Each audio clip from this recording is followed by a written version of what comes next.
당신이 살고 있는 아파트, 정말 당신의 것이라고 확신하시나요?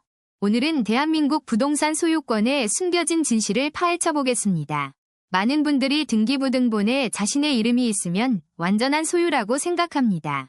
하지만 현실은 생각보다 훨씬 더 복잡하고 놀라운 구조로 되어 있습니다. 먼저 아파트 소유권의 기본 개념부터 정확하게 짚고 넘어가 보겠습니다. 우리가 아파트를 산다는 것은 전유 부분과 공용 부분을 함께 소유하는 것입니다. 전유 부분은 여러분이 사는 집 안쪽 공간을 의미하는 개념이죠. 반면 공용 부분은 복도, 계단, 엘리베이터 등 모든 입주민이 함께 쓰는 공간입니다. 그런데 여기서 중요한 질문이 하나 생깁니다. 땅은 누구의 것일까요? 아파트 건물이 서 있는 토지는 모든 입주민이 지분으로 나눠 갖게 됩니다. 예를 들어 1000세대 아파트라면 토지를 1000명이 나눠서 소유하는 구조입니다. 그래서 등기부등본을 보면 토지 지분이라는 항목이 반드시 표시되어 있습니다. 하지만 이 토지 지분만으로는 땅을 마음대로 처분할 수 없다는 사실 알고 계셨나요? 집합건물법에 따라 건물과 토지는 분리해서 처분할 수 없도록 규정되어 있습니다.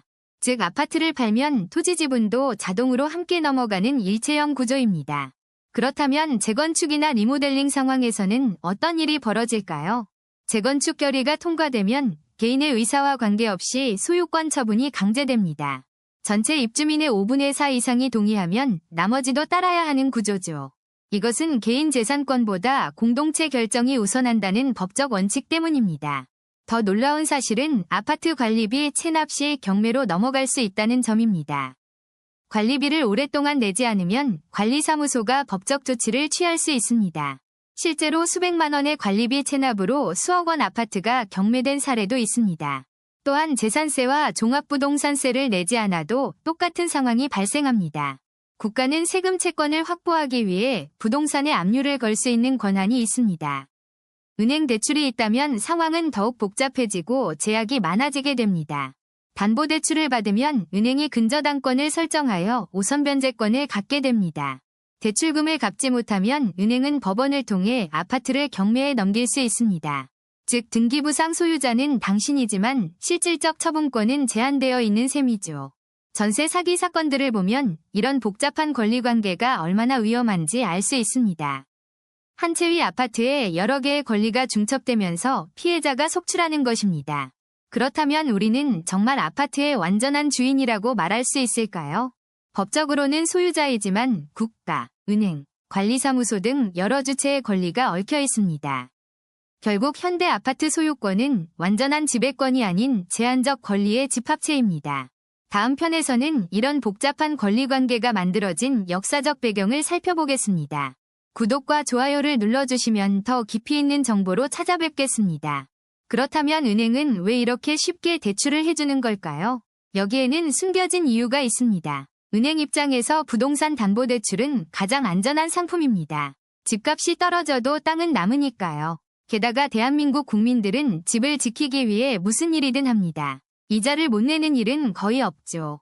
실제로 주택담보대출의 연체율은 0.2% 수준입니다. 신용대출보다 훨씬 안전하죠. 은행은 여러분이 30년 동안 꼬박꼬박 이자를 내주길 바랍니다. 그게 가장 수익성이 좋거든요. 3억을 빌려주고 30년간 받는 이자만 해도 1억이 훌쩍 넘습니다. 원금은 그대로 있는데 말이죠. 그래서 은행은 중도상환 수수료를 받습니다. 빨리 갚으면 손해니까 페널티를 부과하는 거예요. 이제 조금 이상하지 않나요? 내 집인데 내가 빨리 갚으면 벌금을 내야 한다는 게 말입니다. 더 놀라운 건 정부도 이 시스템을 적극 지원한다는 사실입니다. 왜 그럴까요?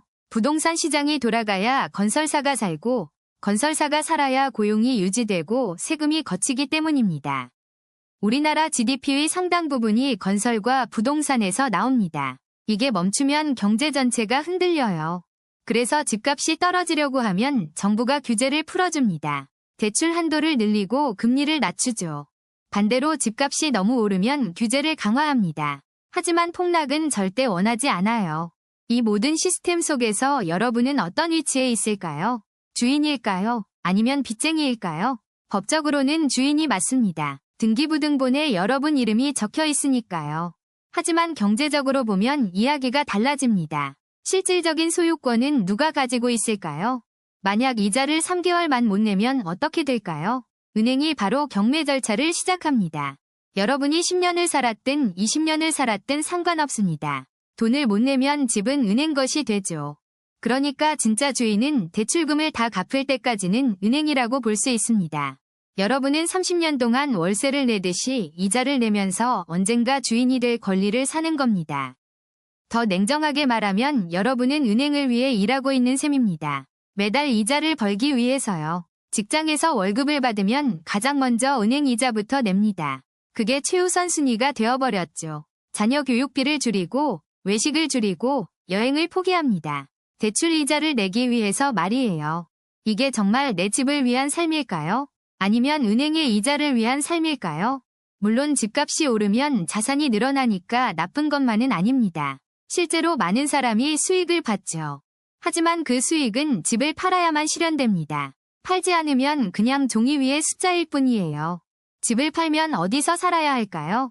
결국 또 다른 집을 사거나 전세를 얻어야 합니다. 그러니까 집값이 올라도 실제 삶은 나아지지 않습니다. 오히려 더 큰 빚을 지게 될 수도 있죠. 이런 구조를 경제학에서는 쳇바퀴라고 부릅니다. 열심히 뛰어도 제자리인 거예요. 그럼 대출 없이 집을 사면 되지 않냐고요? 맞습니다. 하지만 그게 가능한 사람이 얼마나 될까요? 서울 아파트 평균 가격이 10억이 넘습니다. 현금으로 살 수 있는 사람은 극소수죠. 결국 대부분의 사람들은 이 시스템 안에서 살아갈 수밖에 없습니다. 선택의 여지가 없어요. 그렇다면 우리는 어떻게 해야 할까요? 이 구조를 벗어날 방법은 정말 없는 걸까요? 다음 시간에는 이 시스템에서 조금이라도 자유로워질 수 있는 방법들을 알아보겠습니다. 그리고 진짜 내 집을 소유한다는 것이 무엇인지 함께 생각해보는 시간을 가지겠습니다. 지금까지 당신의 아파트는 누구의 것인가? 두 번째 이야기였습니다. 계속해서 시청해주세요. 그렇다면 은행은 왜 이렇게 쉽게 대출을 해주는 걸까요? 여기에는 숨겨진 이유가 있습니다. 은행 입장에서 부동산 담보대출은 가장 안전한 상품입니다. 집값이 떨어져도 땅은 남으니까요. 게다가 한국 사람들은 집을 지키기 위해 다른 모든 것을 포기하는 경향이 있습니다. 실제로 대출 연체율을 보면 부동산 담보대출이 가장 낮습니다. 은행에게는 황금알을 낳는 거이죠. 문제는 이 시스템이 집값 상승을 전제로 설계되어 있다는 점입니다. 집값이 계속 오르면 모두가 행복합니다. 집주인도, 은행도, 정부도 만족하죠. 하지만 집값이 떨어지기 시작하면 이야기가 완전히 달라집니다. 도미노처럼 무너지기 시작합니다. 2008년 미국 서브프라임 사태가 바로 그런 경우였습니다. 집값 하락이 금융위기로 번졌죠. 한국도 예외는 아닙니다. 최근 몇 년간 집값 하락으로 많은 사람들이 고통받고 있습니다. 특히 최고점의 집을 산 사람들은 이른바 영끌족이 되어 빚더미에 앉게 되었습니다. 집값이 떨어지면 담보 가치도 떨어집니다. 은행은 추가 담보를 요구하기 시작합니다. 추가 담보를 제공하지 못하면 집을 팔아야 합니다. 하지만 집값은 이미 떨어진 상태죠. 결국 집을 팔아도 대출금을 다 갚지 못하는 상황이 발생합니다. 이것이 하우스푸어의 현실입니다. 그런데 여기서 한 가지 의문이 듭니다. 정부는 왜 집값을 계속 올리려고 할까요? 이유는 간단합니다. 한국 경제가 부동산에 너무 깊이 의존하고 있기 때문입니다. 건설업, 금융업, 인테리어, 가전제품까지 부동산과 연결된 산업이 엄청나게 많습니다. 집값이 떨어지면 이 모든 산업이 동시에 타격을 받습니다. 경제 전체가 흔들리는 거죠. 게다가 많은 사람들의 자산이 부동산에 묶여 있습니다. 집값 하락은 곧 국민 자산 감소를 의미합니다. 그래서 정부는 집값이 너무 오르지도 너무 떨어지지도 않게 조절하려고 했습니다. 하지만 이것은 줄타기와 같습니다. 한쪽으로 기울면 큰 문제가 발생하기 때문입니다. 최근 몇 년간 정부 정책을 보면 이런 고민이 그대로 드러납니다. 규제와 완화를 반복하죠. 그렇다면 우리는 어떻게 해야 할까요? 계속 이 게임에 참여해야 할까요? 먼저 냉정하게 자신의 상황을 파악해야 합니다. 내가 감당할 수 있는 빚의 규모는 얼마인지 말이죠. 은행이 빌려준다고 해서 다 빌릴 필요는 없습니다. 내 소득으로 갚을 수 있는 금액이 중요합니다. 전문가들은 대출 원리금 상환액이 월소득의 30%를 넘지 않아야 한다고 조언합니다. 또한 집값 상승을 기대하고 투자하는 것은 매우 위험합니다. 집은 투자가 아니라 주거 공간입니다. 물론 집값이 오르면 좋겠지만 그것을 전제로 무리한 대출을 받아서는 안 됩니다. 실제로 집을 소유하는 것보다 중요한 것은 안정적인 삶을 유지하는 것입니다. 빚 때문에 매일 불안해하고 다른 모든 것을 포기한다면 그 집은 정말 내 것일까요? 어쩌면 우리는 집을 소유하는 것이 아니라 집에 소유당하고 있는지도 모릅니다. 은행 이자를 내기 위해 일하고 집을 지키기 위해 모든 것을 희생하는 삶 말입니다. 진정한 내 집 마련은 빚 없이 편안하게 살 수 있는 공간을 확보하는 것이 아닐까요? 다음 시간에는 이 문제를 해결할 수 있는 구체적인 방법들을 알아보겠습니다. 과연 우리에게 다른 선택지는 없는 걸까요?